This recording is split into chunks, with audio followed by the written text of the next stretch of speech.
two, one, zero. Assalamualaikum warahmatullahi wabarakatuh. Perkenalkan, nama saya Kiki Hardiansah, NPM 10221108 dari kelas I1 Akuntansi. Di sini saya akan menjelaskan mengenai strategi teknik negosiasi menggunakan strategi win-win dan strategi win-loss yang diterapkan oleh sebuah perusahaan. Setelah saya baca mengenai teknik negosiasi yang berkenaan atau yang berkaitan menggunakan strategi win-win dan win-loss yang digunakan oleh perusahaan, di sini saya memiliki informasi mengenai suatu perusahaan yang bernama perusahaan PT Ana Multikarya, di mana PT Arina Multikarya tersebut strateginya menggunakan dua strategi dalam menjalankan perusahaannya tersebut. Yang pertama yaitu win-win dan strategi win-loss, di mana win-win ini adalah strategi negosiasi yang saling memberikan keuntungan pada penjual dan pembeli. Strategi win-win ini merupakan tujuan utama dari negosiasi, yang mana dari kedua belah pihak ini saling diuntungkan dan tidak ada salah satu pun yang dirugikan. Kemudian strategi yang kedua yaitu strategi win-loss, di mana salah satu pihak berusaha mengalah untuk mendapatkan manfaat. Hal ini dilakukan pada saat salah satu pihak tetap dengan pilihannya dan secara terpaksa salah satu pihak mengalah. Maksud mengalah di sini karena untuk supaya negosiasi tersebut bisa tetap berjalan dengan memperhatikan beberapa aspek seperti misalkan maksudnya nama baik perusahaan, kemudian menyangkut hal dengan keberadaan perusahaan tersebut dan lain sebagainya. Dalam bernegosiasi ada macam-macam taktik agar dapat memperoleh hasil yang tentunya diinginkan oleh sebuah perusahaan, yaitu dengan membuat agenda dengan catatan-catatan yang penting yang berkaitan dengan bahan yang akan dinegosiasikan pada pihak-pihak yang berselisih atau yang mendorong mereka untuk mencapai kesepakatan. Bluffing, taktik klasik yang digunakan para negosiator pada zaman dulu dengan tujuan mengelabui lawan. Dimaksud yang mengelabui lawan di sini yaitu supaya dalam melaksanakan teknik negosiasi tersebut salah satu pihak itu untuk meraih atau membujuk dari hal atau lawan yang diajak negosiasi. Tentunya teknik atau misalkan tujuan mengelabui lawan yaitu dengan cara berunding atau target sasaran dengan membuat suatu gambaran yang tidak benar gitu. Jadi membuat tenggang waktu, misalkan membuat catatan deadline yang harus disepakati atau kemudian dengan berbagai unsur yang harus diperhatikan. Taktik ini digunakan bila salah satu pihak yang berunding ini ingin mempercepat penyelesaian. Misalkan contoh, ada misalkan perusahaan Arina ini, misalkan beliau mempunyai tender misalkan. Nah, si tendernya ini misalkan memberikan waktu yang cepat gitu, maksudnya ke si PT Arina ini supaya dilakukan ke salah satu tahap oleh PT Arina. Akan tetapi si PT Arina ini meminta waktu yang diberikan oleh tender tersebut diperpanjang supaya tetap si kesepakatan antara negosiasi perusahaan tersebut tetap berjalan. Akan tetapi si PT Arina tersebut meminta waktu lebih karena memang memerlukan waktu yang lumayan agak lama atau membutuhkan beberapa waktu ke depan, seperti itu mungkin. Kemudian bisa kita dilihat juga dari PT Arina ini, maksudnya dengan berunding atau mempercepat tadi penyelesaian proses perundingan dengan cara memberikan tenggang waktu ya kepada lawannya untuk segera mengambil keputusan. Nah, taktik ini digunakan oleh dengan cara menciptakan tokoh yang jahat dan yang baik tentunya pada salah satu pihak perundingannya, dengan bahasa The Art of the Concession. Nah, taktik ini digunakan dengan cara selalu meminta konsekuensi dari lawan berunding agar setiap permintaannya ini akan terpenuhi gitu. Intimidasi.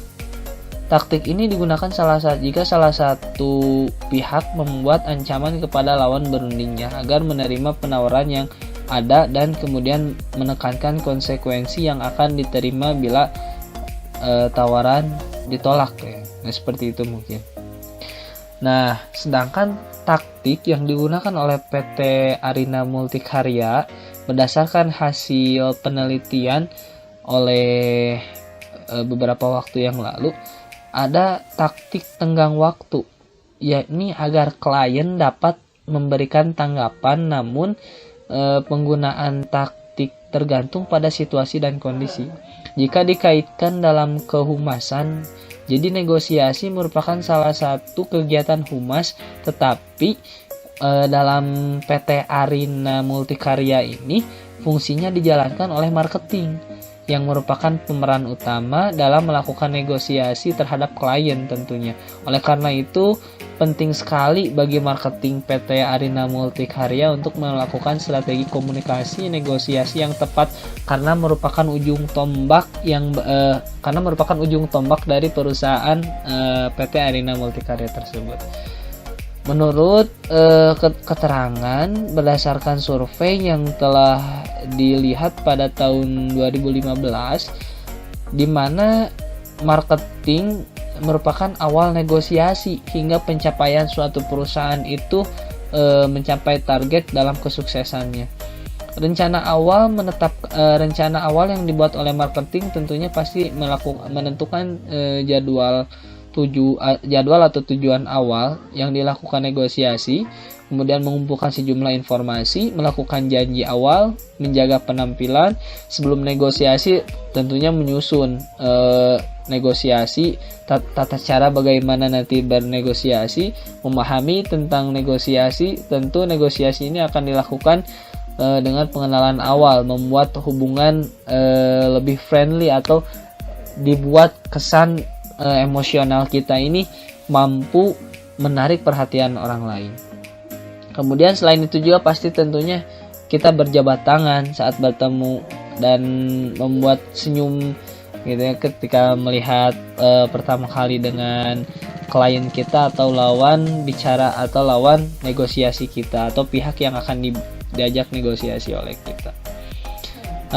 Sebelumnya tentunya yang dibutuhkan oleh PT Arina Multikarya tersendiri dibutuhkan strategi terlebih dahulu yang kemudian dipraktekkan dalam kegiatan negosiasi. Yang demikian marketing PT Arina Multikarya yang tadi telah saya sampaikan itu harus memiliki strategi negosiasi guna tercipta kesepakatan kerjasama yang saling menguntungkan.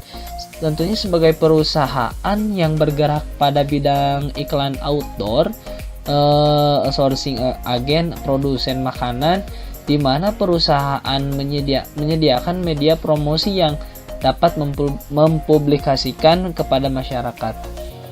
Karena PT Arina Multikarya dalam memasarkan produknya tidak terlepas dari usaha membujuk, jadi mempengaruhi klien supaya klien tersebut bersedia memilih atau menerima atau welcome terhadap produk atau kunjungan atau bisa bekerja sama dengan PT Arina Multikarya sebagai perusahaan yang menjadi rekan bisnis lah intinya. Jadi untuk sebagai tender gitu, sebagai tender dari PT Arina Multikarya. Nah, PT Arina Multikarya merupakan PT yang sebagai perusahaannya menjadikan rekan bisnis, kemudian Selain itu PT Arina juga memupuk loyalitas terhadap klien dan pemasangan iklan agar dapat menjalin kerjasama yang jangka panjang gitu. Nah, itu yang dilakukan oleh PT Arina Multikarya. Adapun kegiatan negosiasi yang digunakan dalam usaha pencapaian kesepakatan bisnis dengan pemasangan iklan dalam rangka meningkatkan dan mengembangkan bisnis perusahaan tersebut, juga menjaga eksistensi, memiliki strategi negosiasi merupakan suatu keputusan yang membantu menyelesaikan masalah sehingga mendapatkan suatu kesepakatan untuk saling menguntungkan, memberikan servis yang maksimal terhadap kebutuhan klien, menjalin kerjasama yang misalnya mengutamakan keputusan klien sehingga klien bersedia bekerja sama dengan PT Arina dalam jangka panjang. Selain hal itu juga maintenance hal tersebut sangat penting untuk membentengi agar klien tetap loyal menggunakan jasa atau dari manfaat atau fungsi dari PT Arina Multikarya terhadap klien yang diajak kerjasama. Nah, tidak berpaling pada perusahaan lain, dari penelitian ini juga yang saya telaah atau yang saya lihat, yang setelah saya baca, PT Arina Multikarya tersebut melaksanakan kegiatan negosiasi dengan para kliennya ini, yaitu dengan bagian-bagian humas dari PT Arina Multikarya. Di PT Arina Multikarya tersebut pencapaian kesepakatan bisnis dengan perusahaan yang lain atau dengan tender yang lain dimulai dari pelatihan terhadap negosiator dulu. Jadi ada pelatihan dulu sebelum kepada seksi-seksi humasnya ini dibimbing atau dilatih dulu bagaimana melakukan negosiasi yang baik dan benar. Nah, sebelum melakukan kegiatan negosiasi tentunya tahap implementasi yaitu melakukan proses negosiasi dengan baik, tentunya menetapkan strategi negosiasi, memiliki taktik negosiasi, memiliki sikap yang baik, dan tentunya melakukan sikap yang ramah dan sopan santun terhadap klien. Jika penelitian selain itu juga yang saya telah dari informasi yang dari PT Arina Multikarya,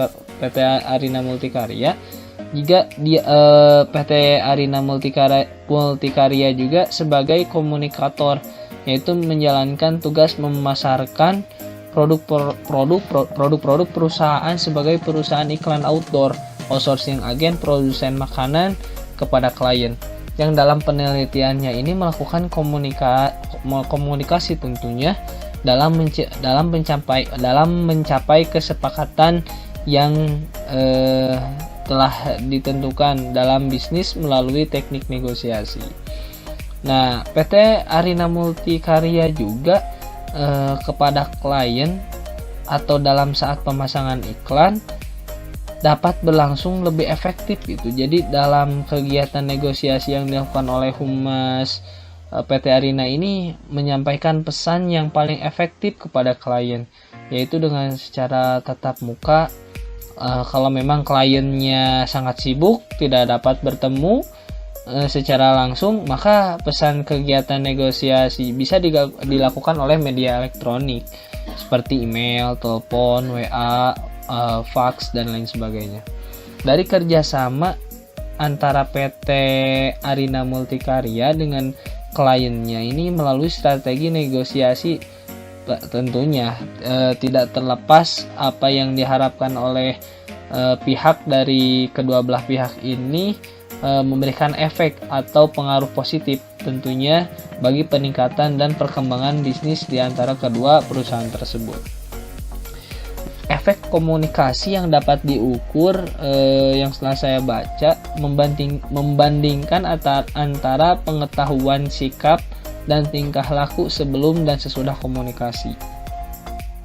Dari uraian mengenai unsur-unsur komunikasi meliputi tentunya komunikator, pesan, komunikan, media, kemudian dan efek lain sebagainya yang ada dalam kerangka pemikiran penelitian tersebut, maka penulis atau PT Arina Multikarya ini merupakan suatu perusahaan yang bergerak di bidang outdoor tadi ya, sourcing, agen, produsen makanan, yaitu perusahaan yang mempromosikan jasa promosi, informasi dan promosi sebuah produk makanan. Nah, jadi di bidang jasa ya, PT Arina Multikarya ini lebih dominan di bidang jasa, yaitu untuk menginformasikan atau mengiklankan suatu perusahaan lagi atau suatu klien, suatu perusahaan yang diajak kerjasama oleh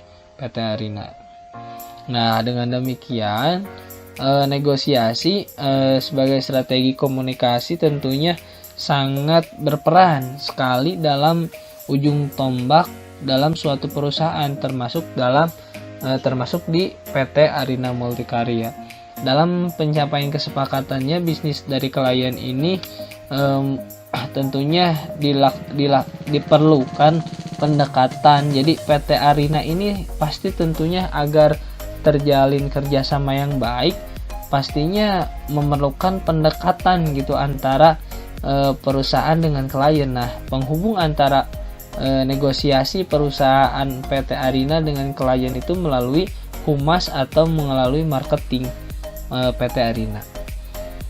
Nah, selain itu juga PT Arina Multikarya ini membina hubungan baik dengan klien mereka agar tetap bisnis mereka itu tetap berjalan sesuai dengan MOU atau kesepakatan atau sesuai dengan hasil negosiasi yang telah ditentukan tentunya. Nah, mengenai bentuk negosiasi, PT Arina Multikarya tersebut telah melakukan negosiasi tentunya dengan tujuan memastikan bahwa kedua belah pihak antara PT Arina dengan kliennya saling menguntungkan, tidak ada yang dirugikan. Sedangkan dari hasil penelitian atau yang telah saya telah juga menjelaskan bahwa strategi yang digunakan marketing PT Arina ini melakukan negosiasi win-win solution, yakni strategi yang dapat menyelesaikan masalah dengan keputusan yang menguntungkan dari kedua belah pihak. Hal ini sangat diperlukan agar semua rencana, ide, gagasan di kedua belah pihak terjadinya suatu kesepakatan yang disepakati oleh dua perusahaan yang pada akhirnya akan berujung pada strategi win-win, yaitu saling menguntungkan. Oke, seperti itu untuk strategi win-win ya.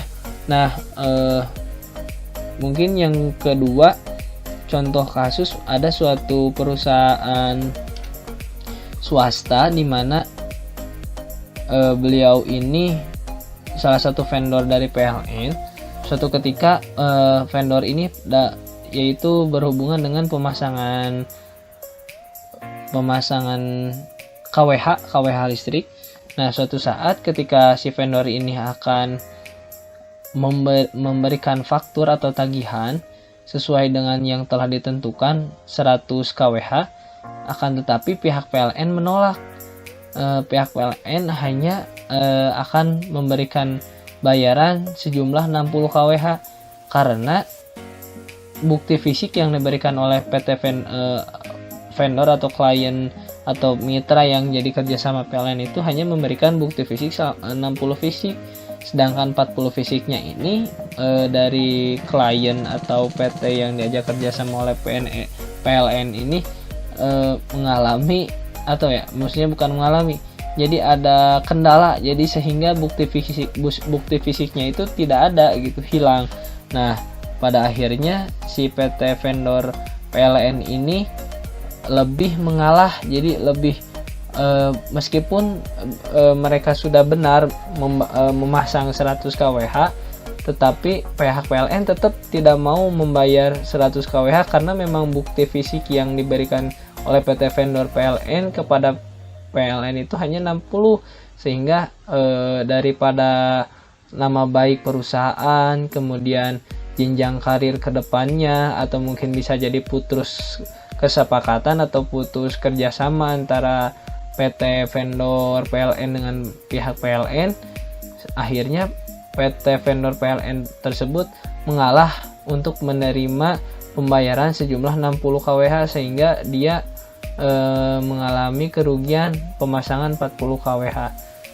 Beliau mengambil tindakan tersebut untuk kelancaran atau tetap berlangsungnya kegiatan bisnis di antara kedua perusahaan tersebut. Nah, itu merupakan salah satu contoh dari strategi win-loss ya yang dilakukan oleh PLN dan PT vendor PLN. Mungkin itu saja yang bisa saya sampaikan. Terima kasih atas perhatiannya. Mohon maaf bila ada kata-kata yang kurang berkenan atau kata-kata ataupun makna yang tidak bisa dipahami atau yang kurang dicermati. Saya mohon maaf. Terima kasih telah menyaksikan presentasi atau penjelasan dari saya. Wabillahi taufiq wal hidayah wal inayah. Assalamualaikum warahmatullahi wabarakatuh.